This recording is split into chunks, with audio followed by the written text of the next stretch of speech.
So we're looking inside of a swing evaluation. This is where we start every student at GOLFTEC because it's really the place to get to know someone and their game. So I'll get to know all about Hailey's game. We're going to hit some shots. We're going to go over what sort of game plan we need to devise together to get her to reach her golf goals, and then we'll lay out a plan and start booking some lessons and get you to play better.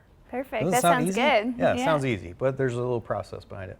So it starts with just an interview of really getting to know all about your game, what it is you're here for. That's the most important part. You should never take a golf lesson with someone and it starts with, go ahead and hit some shots and I'll tell you what to do different. It needs to begin in a little more remedial place than that. So I took a guess that you're not a beginner golfer. I am not. So far I've nailed it. Do you have a handicap though? I do not. You do not, okay. Nope. Your average score somewhere between 68 and 116?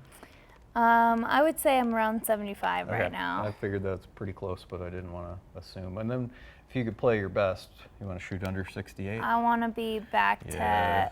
to par or better. You want to be the baddest girl out there on the golf course. I totally get it. Okay. Would you suggest that distance is something you're trying to get more of, or that you feel like you need? Okay. Definitely need So more. I asked that question because pretty much everyone says yes, but some surprise me. Like if I'm teaching PGA Tour golfers, rarely do they say yes. It's always, nope, I need to own that curve a little bit better. But pretty much every amateur says the same thing. So if you miss a shot, long, short, is there a pattern?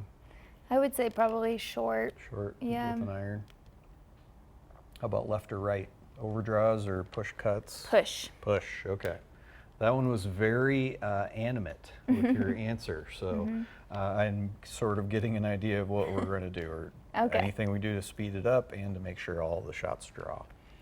The main reason that you would take lessons, is it the pushing? Is it the curve? Definitely the pushing. The distance, that's one thing, but the pushing, that's going to take some strokes off if I can straighten that out. And is that with a problem with every club or something in particular? That's driver just mainly? my common miss. All right.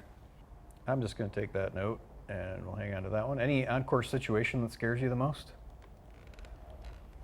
Tough shot out there that you struggle with, something at your home course, an odd lie in the fairway? Any of those examples? Or I would say probably thick rough with Okay. a long iron. okay. That's hard for everybody. That is hard All for right. everybody. Okay, that's good to know. All right, anything else come to mind? Water on the right, maybe off of the tee? Or Yeah. you're afraid of pushing one? Yeah, Okay. definitely. And I'm really asking these questions of what do we really need to practice that does kind of scare you. And I would think if you're talking about pushing, your driver and hazards on the right or some penalty areas would be it. How about the likelihood of you to practice your game? You practicing Very all the time? likely. Very likely? Okay. Like there should be a 7 or an 8 over here, kind of likely. All right. And I know you're committed to doing this because it's what you kind of do for a living. So from there we're going to hit a few shots and we're going to discuss some opportunities that you can eliminate some of these curves that you're having a hard time with or just pushing too much. It's just really a mini start to the lesson. But based on your answers of where you typically hit these shots, it's not just going to be a lesson to help you solve all of your hitting problems. Sound good? I'm ready. All right, let's go over to the mat and hit some shots.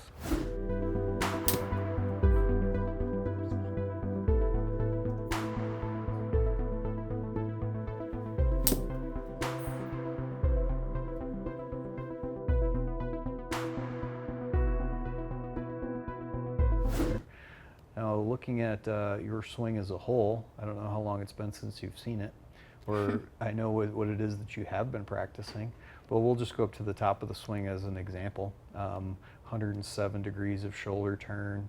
If there is something that does stand out different than tour players, and we'll look at that in a different view right now as well, it'd be the amount that you flex your lead elbow. And that one we're even measuring, so this would be close to 0. I can't actually get my elbow to 0, but 25 degrees of bend in your arm at the top of the swing. Tour players are closer to say 6 or 7. And that on the downswing is a problem that a lot of golfers have. So on the downswing, it's really common to have your arm bent, and then as you straighten it, that also makes that wrist hinge come out, and casting, flipping, hitting behind the ball is a common problem for a lot of people that way.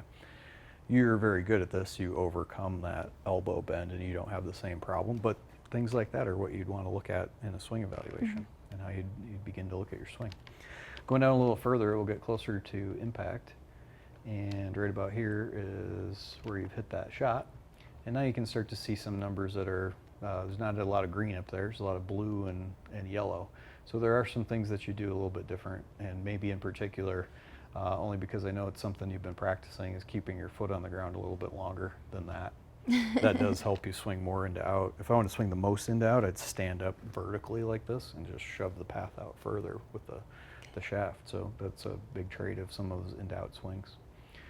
And then into the follow through, where most people do it all wrong. Haley, you knocked this one out of the park. That's an awesome picture on both sides of how to straighten your legs, raise your hips, bend yourself backwards. It's a nice swing.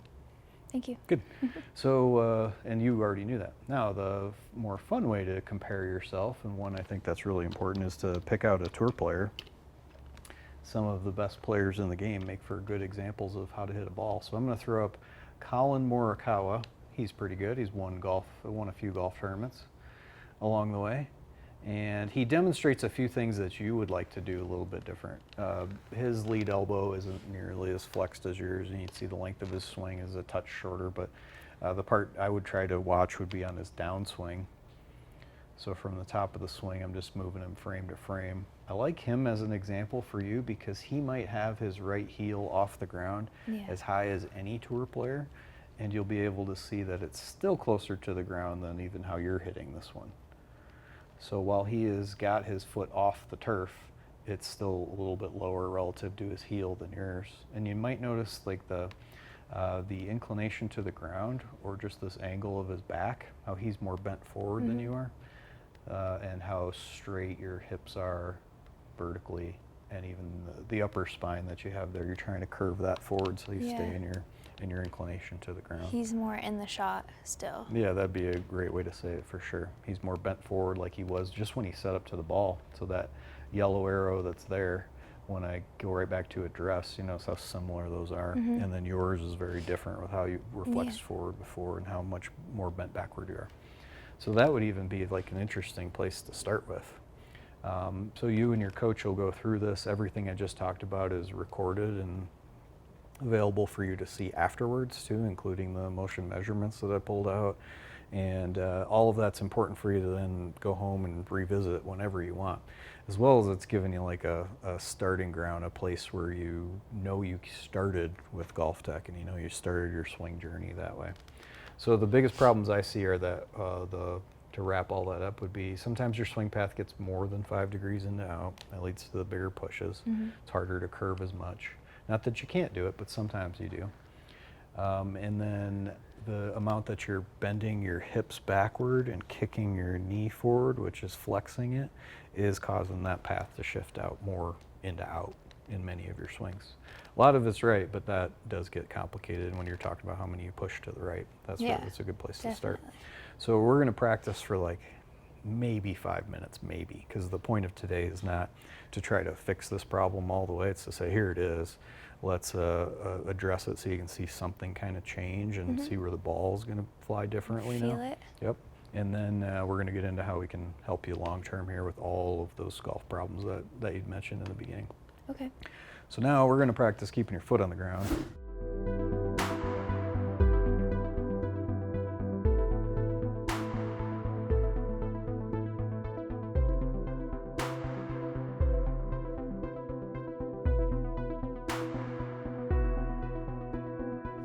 All right, Haley, so we've got the main points over here that you were describing were golf issues for you. The pushes with all of your clubs. I know that we're going to do some putting. We need a handful of times just to practice your start line and the speed control and even where you aim. So we've got that mixed in there.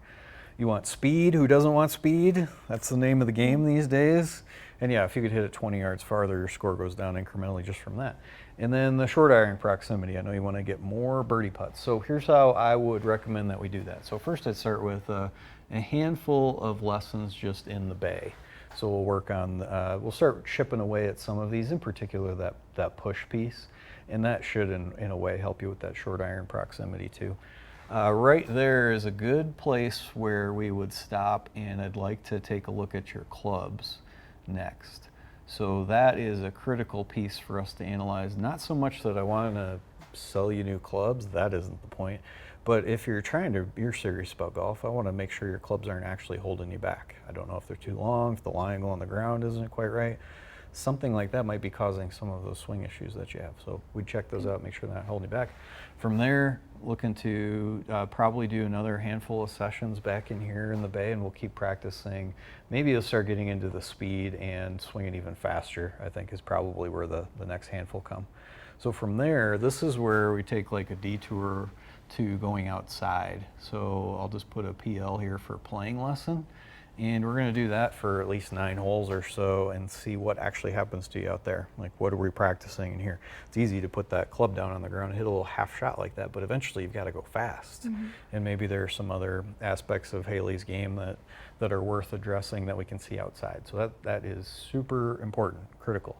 From there then, I might say whatever we learn from the playing lesson, we can come back inside and do a few more lessons as well, just to refine that. So maybe there's a shot that you're struggling with that still isn't real good, or we have some more definitive data points to talk about. I can't stress how important that is to go outside, or if it's just bad weather, like an easy way that we do this is we've got these launch monitors. We can put any golf course up there that you want, and we play indoors. It's not exactly the same as outdoors, but it's giving you a ton of information about how you handle shots and how you manage the course. Okay, so after that, then I would say this is where we need to get back out there to do the putting lessons. So those were the speed, direction, aim. I would try to do that outside and just see how you execute everything that you do on the greens. And then from there, it's probably time even to like go down here and do another playing lesson again and see how the time spent in the bay versus the time that we spent putting and everything that we've done up until this point is starting to make more sense. Seem okay or seem logical? Yeah, definitely logical. I'm ready to put in some work. Yeah, that's good. That's good. I know you are. I know you're serious about this, but that's the flow that you would have in a swing evaluation. You're going to answer some questions. You're going to hit some shots on the mat. Then you need to draw out a whiteboarded game plan that makes sense. If it doesn't make sense to you why I'm saying these, then we're in a bad place. So it's all about just aligning the expectations for you and for your coach to know exactly what it is that you're going to do. And it's all based around these goals. It isn't based around just my opinion of what you need to do. We didn't just start by swinging the club. There's a whole lot that goes into this. But the process itself is easy. You're with a professional coach who does this all the time, so the anxiety level, I don't know. Are you stressed out right now? I'm not stressed Trying out. to make this easy. I know you do this in front of the cameras all the time, but you're with someone in a private environment where you can talk about your game honestly, hit some shots, be with a professional coach. It's a super way to do it. So if you're interested in getting better, like I know Hailey is, the best way to do that is book a swing evaluation with your coach. The last step we're going to do is book some of these out because I know you're busy traveling all the time and we got to get this on a schedule, make it a consistent routine where you're here once a week or once every other week working on these. Otherwise, it starts to get away from you. That's where those one-off lessons don't work. Yeah, let's make it a priority. That's right. I like your style. Okay, again, if you're ready to do this, golftech.com. You can find a coach near you and book a swing evaluation today.